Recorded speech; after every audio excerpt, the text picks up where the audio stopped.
Iceland దేశంలో సొరచేప shark మాంసాన్ని తినడానికి వచ్చాం, త్రిమింగలం సూప్ తాగడానికి వచ్చాం. సొరచేప అందరినీ తింటుంది కానీ మనం సొరచేపని తినడమే వింత.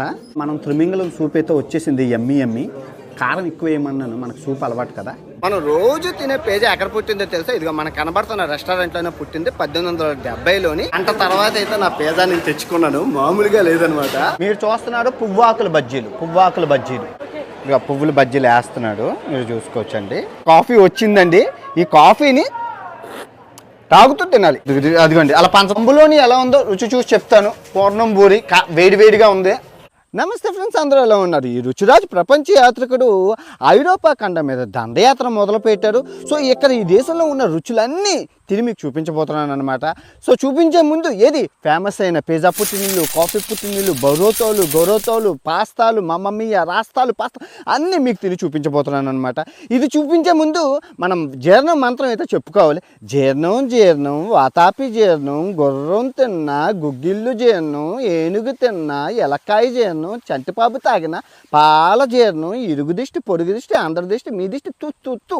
ఓకే, మళ్ళీ చెప్తున్నాను, నాకు ఫుడ్ అంటే చాలా ఇష్టం అనమాట.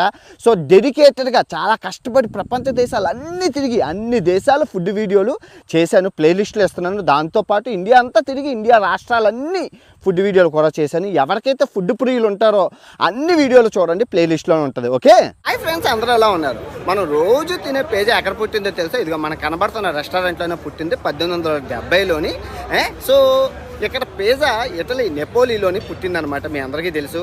సో ఇక్కడ పిజ్జా ఎలా ఉంటుందంటే అద్భుతంగా అమోఘంగా ఉంటుంది. 2 కిలోమీటర్లు 3 కిలోమీటర్ల క్యూ ఉంది. మొన్న వచ్చాను, ఖాళీ అయితే లేదు.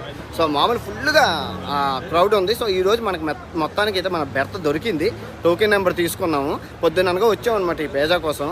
సో మీరు అనొచ్చు, ఏమండి ఏటి పిజ్జా ఏటి రొట్టె మీద చీజ్ వేసి ఇచ్చేస్తారు అంతే కదంటే, లేదు అలా కాదు. ఇప్పుడు హైదరాబాద్ బిర్యానీ అనేది హైదరాబాద్లోనే ఫేమస్. ప్రపంచం ఇంకెక్కడ రుచి చూసినా మళ్ళీ అది రాదు, ఆ టేస్ట్ రాదు. సేమ్ అలాగే పిజ్జా కూర ఇక్కడ ఫేమస్ అండి. ఆ ట్రెడిషనల్ 1870 నుంచి అలా మెయింటైన్ చేసుకుంటూ వస్తున్నారు. కట్టల పొయ్యి మీద కాలుస్తారు. వెళ్ళి రుచి చూసేద్దాం, మన పిజ్జాని అయితే మనం తినేద్దాం. ఓకే, మీరు చూసుకుంటే 1870 నుంచి వీళ్ళు చేతులతోనే తయారు చేస్తున్నారండి. అంటే మిషనరీ ఏం లేకుండా ఎంత ఫేమస్ అయినా కూడా ఆయన చేతులతోనే తయారు చేసి మీకు చూసుకోవచ్చు. మొత్తం హ్యాండ్ మేడ్ పిజ్జాస్ అనమాట. ట్రెడిషనల్గా ఆ రోజుల్లో ఎలా చేసేవారో అదే పద్ధతితో తయారు చేసి, సో దాన్ని వాళ్ళు తీసుకెళ్ళి ఏదైతే పొయ్యి 1870 నుంచి వాడుతున్న పొయ్యిలోనే పెడుతున్నాడు. అంత జనం ఉన్నారు, పెద్ద మిషన్ పెట్టచ్చు కదా అంటే అలాగ అవ్వదండి. చేతితో చేస్తేనే ఆ రుచి, ఆ కట్టల పొయ్యి మీద కాలుస్తేనే నిజమైన పిజ్జా తిన్నట్లు ఉంటుంది ఆ రొట్టె ముక్కనని చెప్పి వాళ్ళు చెప్పారనమాట. అసలు ఖాళీ లేదనమాట. అసలు దానికోసం రోడ్ల మీద 3 కిలోమీటర్లు 4 కిలోమీటర్లు క్యూ ఉన్నదంటే మీరు నమ్మశక్యం కాదు. కానీ చాలా ఓల్డ్ ఫేమస్. మనం రోజు తింటాం కదా, రోజు తినే పిజ్జాయే ఇక్కడ ఈ విధంగా తయారు చేసి వేడివేడిగా హాట్ కేక్ అనమాట. ఇలా రాగానే అలాగైపోతున్నాయి. చాలా బాగుంది. నేను ఒకటి ఆర్డర్ చేశాను. నేను చాలా కష్టపడ్డాను అనమాట నిజంగా ఈ పిజ్జా కోసం. సో మీరు చూసుకుంటే అందరూ పిజ్జా కోసం క్యూలోని ఉండి ఇక్కడికి వచ్చి మళ్ళీ ఎక్కడ రోడ్డు మీద తినడం బాగోదు కదా, అసలు మామూలుగా లేదనమాట పత్యాపారం. అందరూ అసలు ఆస్వాదించేస్తున్నారు, మామూలుగా లేదు. రొట్టె వేస్తుండే, రొట్టె మీద పిజ్జా వేస్తుండే, అంటే అది తీసుకెళ్ళి అందులో ఇచ్చేస్తుంది. నిమిషంలో పిజ్జాలు వచ్చేస్తున్నాయి. ఇప్పుడున్న క్యూ అయితే బయట సైడ్ ఎలా ఉంది, నేను లోపల ఉన్నాను. కానీ నేను వచ్చేటప్పుడు అయితే అసలు అరగక్కర్లేదు. అసలు 3 గంటలు 4 గంటలు పెడతాది అనేసరికి నేను వెళ్ళిపోయాను అనమాట వెనక్కి. వాళ్ళు ఎంత ఫేమస్ అయినప్పుడు ఇంకో 4 రెస్టారెంట్లు పెట్టి 4 పొయ్యిలు పెట్టట్లేదు. ఆ ఒక్క చిన్న బొక్కలో పొయ్యిలోనే వీళ్ళు వండి అందులో పిజ్జాలు తీయడం వల్ల రోజులు తరబడి ఆ పిజ్జా కోసం మేము క్యూ కట్టి ఉండడం అనేది అదొక టైం వేస్ట్ అనే అనిపిస్తుంది. కానీ ఆ కట్టల పొయ్యి మీద వండడం రుచి అంట. గంట తర్వాత అయితే నా పిజ్జా నేను తెచ్చుకున్నాను, మామూలుగా లేదనమాట. సూపర్. సో గంట తర్వాత మన పిజ్జా మనకు వచ్చింది. రుచి చూసి చెప్తాను ఈ ఇటలీ ఫేమస్ పిజ్జా ఎలా ఉందో. మన పిజ్జా నిజంగా మామూలుగా లేదండి. అసలు టేస్ట్ చాలా బాగుంది నిజంగా. ఇది ఇంకా ఫేమస్ అంటే ఇదే అనమాట. ఇప్పటికి చాలా పిజ్జాలు తిన్నాను కానీ ఈ టేస్ట్ అయితే లేదు. నిజంగా అద్భుతం, అమోఘం, మమ్మీయ చాలా బాగుంది. యూరప్ రుచుల్లో భాగంగా ఇప్పుడు మనం ఇటలీ దేశంలో ఉన్న స్పెషల్ స్పగతెల్లా తినడానికి వచ్చామండి. ఈ రెస్టారెంట్ వాళ్ళకి గిన్నీస్ రికార్డు కూడా వచ్చింది. ఇక్కడ చాలా ఫేమస్ అనమాట స్పగతెల్లా. అదేంటి, అది ఎలా ఉంటుందో తిని చూద్దాం. ఓకే, వచ్చిందండి స్పగతెల్లా. మనకి ఎలా ఉందంటే ఇది ఒక చెప్పలాగా ఉంది, ఆల్ చెప్పలాగా ఉంది. కాఫీతో బాగుంటుందండి స్పగతెల్లా, ఉత్తిని తినకండి అని చెప్పాడు. చూద్దాం అసలు ఈ స్పగతెల్లా ఎలా ఉంటుందో. ఇదిగోండి, ఓ అమ్మ కోవా ఉంది లోపల, కోవా ఉంటుందని అన్నారు. అదిగోండి. బాగుందండి. బా కరకరలు ఆడుతును. పోగులు పోగులు పోగులు వస్తున్నాయి.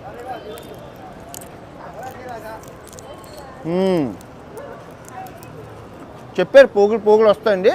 బాగుంటుంది. కోవా ముద్ద లోపల.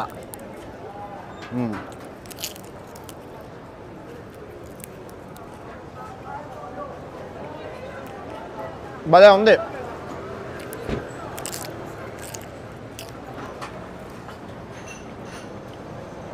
కరకరలాడుతూ భలే ఉంది.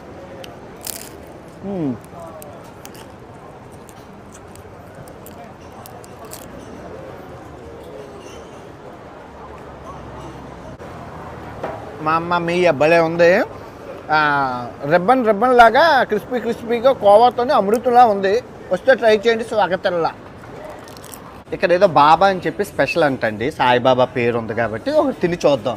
ఒకటి కొనుక్కుందాం. ఏటో ఎందుకో తింటేనే కదా తెలిసేది. అందరూ బాటిల్ తీసుకెళ్ళిపోతున్నారు. బాబా అని. ఏటో ఆ బాబా ఏంటి వెరైటీగా ఉంది. ఏటి జ్యూసా ఏటో తెలియదు. అమ్మ సేదుగుంది. ఇది మందా బాబు? ఇది మందటండి. సాయిబాబా పేరుందని కొనుక్కున్నాను. రమ్ములో నానబెట్టిన కేక్ అట. ఆంటీ చెప్తుంది. అమ్మని అమ్మ ఇదిగో కేకు. రమ్ములో నానబెట్టిన కేక్ ఎలాగో తీసాం కదా, తినేద్దాం. మెత్తెక్కితే మెత్తెక్కని. అబ్బా కష్టం. సేదుగుంది. వద్దు, డబ్బులు బొక్క. సాయిబాబా పేరుందని కొనుక్కున్నాను కానీ గోవిందా. యూరప్ రుచుల్లో భాగంగా ప్రపంచ ప్రసిద్ధిగాంచిన అఫ్గాతో కాఫీ. ఏంటండి కాఫీ స్పెషల్ అంటే మీకు చూపిస్తాను. మీరు షాక్ అవుతారు. ప్రపంచంలో ఇంకెక్కడ దొరకదు. ఇదే రెస్టారెంట్లో ఫేమస్ దొరుకుతుంది. ఈ క్యూ బట్టి మీకు తెలిసిపోతుంది అసలు ఎంత ఇది ప్రపంచ ప్రసిద్ధిగాంచిందో. ఆ క్యూ ఉంటుంది. ఆ కాఫీ తెచ్చుకోవడానికి దగ్గర ఒక గంట సేపు క్యూలో ఉండాలి. వీళ్ళందరూ అలా క్యూలో ఉండి తెచ్చుకునే వాళ్ళే. కాఫీని తాగడం కాదు, తినాలి. అదేంటి కాఫీని తినడం అంటే ఇదే వింత అనమాట. కాఫీ కోసం నేను ఈ క్యూలో అయితే ఉండాలి. ఒక గంట తర్వాత నాకు దొరుకుతుంది. అది మీకు చూపిస్తాను. సో మొత్తానికైతే మనం క్యూ సాధించుకొని వచ్చాము. ఏదో క్రీమ్ వేసి తయారు చేస్తున్నారండి. ఒక క్రీమ్ టైప్ ఆఫ్ క్రీమ్ వేసి వస్తున్నారు. చూద్దాం అదేంటో. ఆ క్రీము అలా ఉంది కదా. ఓకే, ఆ క్రీమ్ని అలా పెడుతున్నారు అనమాట. అదిగోండి ఈ అమ్మాయి కూడా బాగుంది. అదిగోండి ఆ పెడుతున్నారు క్రీమ్ని అఫ్గాతో. Thank you. వాళ్ళు ఆన్ చేస్తారనమాట. ప్యూర్ కాఫీని తీసేస్తున్నారు. వచ్చింది మన కాఫీ. అదిగదిగో కాఫీ వచ్చిందమ్మ కాఫీ. సాధించాం మొత్తానికి. ఇప్పుడు దీని వీడియో తీయడం అనేది చాలా కష్టం. సో మొత్తానికి అయితే మన కాఫీ వచ్చిందండి. ఈ కాఫీని తాగుతూ తినాలి. ఇదిగోండి ఐస్ క్రీమ్ లాగే ఉంటుంది. ఇదిగోండి స్వీట్గా భలే ఉంది. కాఫీ చేదుగా ఉంది, స్వీట్గా ఉంది. ఇదిగో ఇలా ముద్దలు తీసుకొని కాఫీని ఇలా క్రీమీగా. నేను ప్రపంచంలో ఎక్కడా చేయలేదండి. ఇది ఫస్ట్ టైం తాగుతూ తినడం కాఫీ. ప్రపంచంలో ఇంకెక్కడా దొరకదు మీకు ఈ కాఫీ. ఇక్కడే దొరుకుతుంది, ఫ్లోరెన్సియాలోని, ఇటలీలోనే. వీళ్ళే క్రియేట్ చేశారు. ఎవరు ఇలా కాఫీని తాగుతూ తినరు కదా. చాలా చాలా బాగుంటుంది. ఎప్పుడు వచ్చినా మర్చిపోకుండా ట్రై చేయండి. చాలా ఎక్స్పెన్సివ్. సూపర్ ఉంది. యూరప్ రుచుల్లో భాగంగా మనం ఇటలీలోనే ప్రసిద్ధి కాంచిన బంబులోని తినడానికి వచ్చాం. బంబులోని ఏంటి అంటే బూరి, పూర్ణం బూరి అంటారు కదా, అలాంటిది ఇటలీలో చేస్తున్నారు. చూపిస్తాను మీకు. బంబులోని ఆ బూర్లు అనమాట. బూరి. ఆ బూరి లోపల మనకి ఇప్పుడు అన్ని చేసేస్తారు చూడండి. అదిగోండి అలా పంచదారలో వేసేస్తారు. తర్వాత ఆ కన్నం పెట్టి కన్నం లోపల మనకి క్రీమ్ వేసారు. అదిగో ఓకే. సో అలా పెట్టి అలా వేసారు. వచ్చింది మన నోరు నుంచి బంబులోని. ఈ బంబులోని ఎలా ఉందో రుచి చూసి చెప్తాను. పూర్ణం బూరి వేడిగా ఉంది. మామూలుగా లేదు, అద్భుతం, అమోఘం. చాలా స్వీట్గా ఉంది. చాలా బాగుంది. చాలా బాగుంది. చూసుకుంటున్నారు కదా. ఇట్లీ అనగానే అందరికీ గుర్తొచ్చింది మా మమ్మయ్య పాస్తా. ఆ పాస్తా అక్కడే పుట్టింది. సో ముందు పాస్తాని వాళ్ళు ఒక ప్లేట్లో వేసుకొని వేడి చేస్తారు. వేడి చేసి ఆ పాస్తాని తీసుకెళ్ళి చీజ్ బౌల్ ఉంటుంది. అంటే చీజ్ మామూలుగా మనమైతే చీజ్ పైన వేస్తాం, వీళ్ళు అలా కాదు.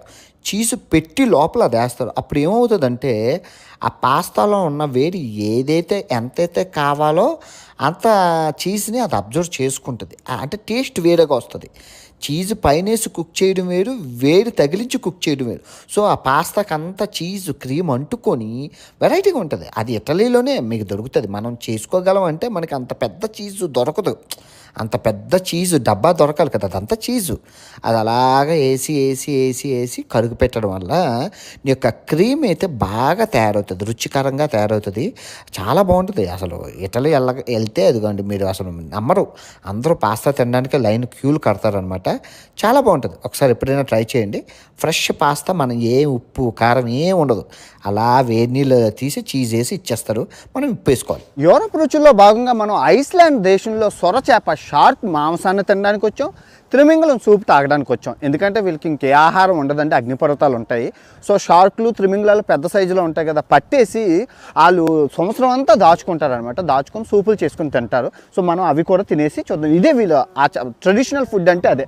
అందుకే పెద్ద రెస్టారెంట్కి వచ్చాం, తిని చూసి చెప్తాను అవి ఎలాగున్నాయి. ఓకే, చూసారు కదా షార్క్ బొమ్మ ఉంది. 2500 అంటే ఆల్మోస్ట్ 1600 రూపాయలు అనమాట మన రూపాయల్లో.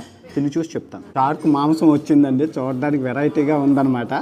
సొరచేప అందరినీ తింటుంది కానీ మనం సొరచేపని తినడమే వింత. ఎలా ఉంటుందో చూద్దాం. ఎక్కువేం కాదు, ఇదంతా కలిపి 2500, చాలా ఎక్కువ. ఇదిగోండి, స్మెల్ అదొకలా ఉంది.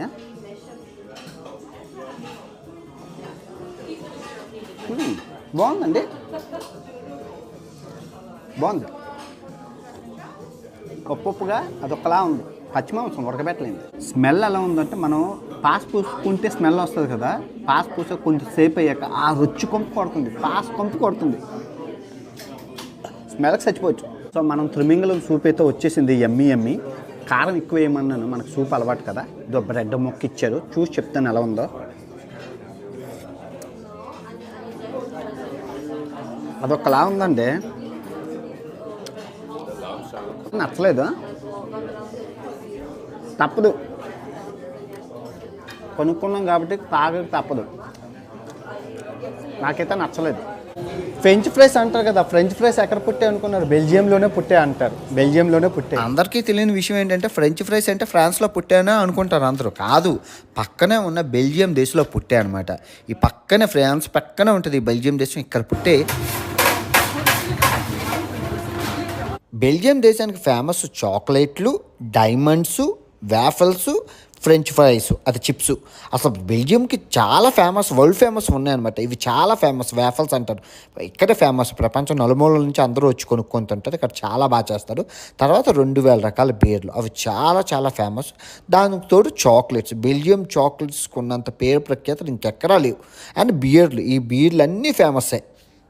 యూరోప్ రుచుల్లో భాగంగా ఈ ఫ్రెంచ్ దేశంలో ఇష్టంగా తినే నత్తలండి. మీరు చూసుకుంటే మొత్తం ఈ మొత్తం ఈ గిన్నె నిండా నాకు నత్తలు ఇచ్చారనమాట. మీరు చూసుకుంటే ఒక్కొక్క నత్తకి గార్నిషు, కొత్తిమీర, కరియాపాకులు అన్నీ వేసి రుచికరంగా ఇస్తారు. దాంతోపాటు ఫ్రెంచ్ ఫ్రైస్ కూరన.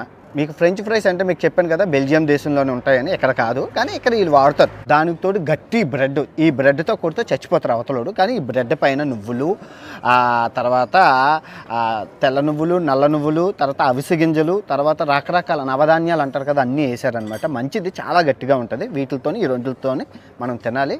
పక్కన వైన్ కూర ఉంటుంది, కానీ నేను నాకు వైన్ వద్దన్నాను, పని చేయాలి కాబట్టి. బాగుంది, లొకేషన్ అయితే చాలా బాగుంది. రుచి చూసి చెప్తాను అసలు ఎలా ఉంది, అసలు ఇవి ఎలా ఉన్నాయి అని. ఓకే, అదిగోండి జీర్ణం తల్లి, ఇదిగోండి. అసలు ఒక్కొక్కటిని మామూలుగా లేదు, అదిగోండి.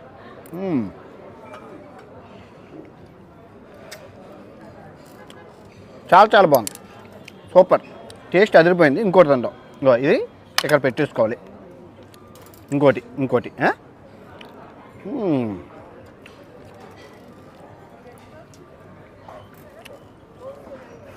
అద్భుతం, నిజంగా అద్భుతం.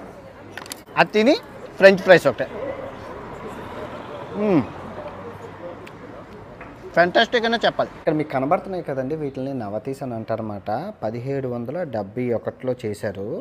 అదిగోండి, మీరు చూసుకోవచ్చు. చాలా ఫేమస్ ఇక్కడ ఫ్రాన్స్లో, అందరూ కొనుక్కొని తీసుకెళ్తారు. చాలా ట్రెడిషనల్ ఫుడ్ అనమాట ఇది. యూరప్ రుచుల్లో భాగంగా ఫ్రెంచ్ స్పెషల్ ట్రెడిషనల్ స్వీట్ అండి. మీరు చూస్తున్నారు కదా ఈ స్వీటు. ఈ స్వీట్ ఏంటి అంటే, వీళ్ళ పళ్ళు ఎక్కువ పండుతాయి కదా, ఆ పవని వీళ్ళు హల్వాల కింద చేసి దాస్తారనమాట. ఇదిగోండి రకరకాల స్వీట్లు అన్నీ అనమాట. డెలిషియస్, చాలా బాగుంటాయి టేస్టీగాన. మనకి ఎలా ఉంటాయంటే ఒక టైప్ ఆఫ్ హల్వానే అనుకోవాలి, కాకపోతే ప్యూర్ చాలా బాగుంటాయి. సో ఈ హోటల్ షాప్ అయినా ఫ్రీగా మనకి ఇచ్చాడు ఒకటి టేస్ట్ చేయమని. అద్భుతంగా ఉంది నిజంగా. తర్వాత ఇవి ఫిగి పళ్ళు అన్ని పోలే అన్ని సవగ్గా తినేయడం బాగోదు, కానీ తిడతారు, బాగున్నాయి. ఇది ఫ్రెంచ్ డిష్ అండి, తప్పించానని చెప్పి చాలా ఫేమస్ అనమాట. అలా మొక్కలు ఇస్తారు, ఇదిగోండి ఇలా చిన్న చిన్నవి కూడా అమ్ముతున్నారు. ఎంత పెద్ద తొప్పిజీ అని కొనుక్కోలేం కాబట్టి చిన్నది కొనుక్కున్నాను, బేబీ తొప్పిజీ అని. అసలు ఎలా ఉందో ఏంటి ఫ్రెంచ్ డిష్ చూద్దాం. ఓకే.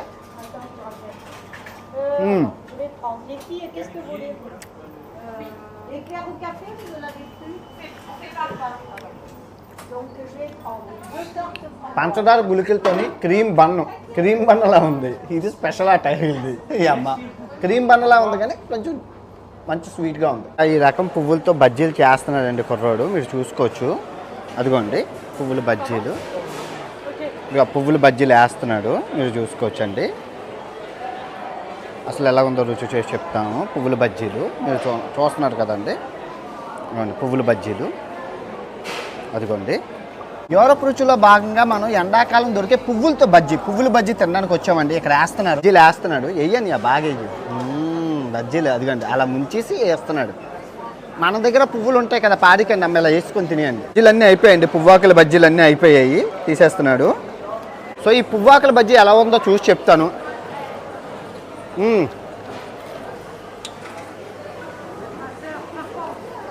చాలా రుచికరంగా ఉంది. సో ఈ యూరప్ రుచుల్లో భాగంగా ఈ ఫ్రెంచ్ దేశం ఇష్టంగా తినే నత్త శిఖలాలు. ఈ నత్త శిఖలాలు ట్రెడిషనల్ ఆచారం, పురాతనమైన ఫుడ్ అండి. సో ఇడ్లీ రేకుల్లోని ఈ నత్తల్ని తొక్కలు తీసి కొందరు నత్తలతో పాటు పెట్టి మీకు ఆలివ్ ఆయిల్ అన్ని రకాలు వేసి ఇడ్లీల్లో పెడతారు, రేకుల కింద దొంతులు. మనం ఇడ్లీలు ఎలా పెడతాం అలా పెట్టాక అవి ఇదిగో ఇలా క్రీమీగా ఇలా జ్యూసీగా వస్తాయి కదా, వాటిని మీరు బ్రెడ్ పెట్టుకొని బ్రెడ్తో పాటు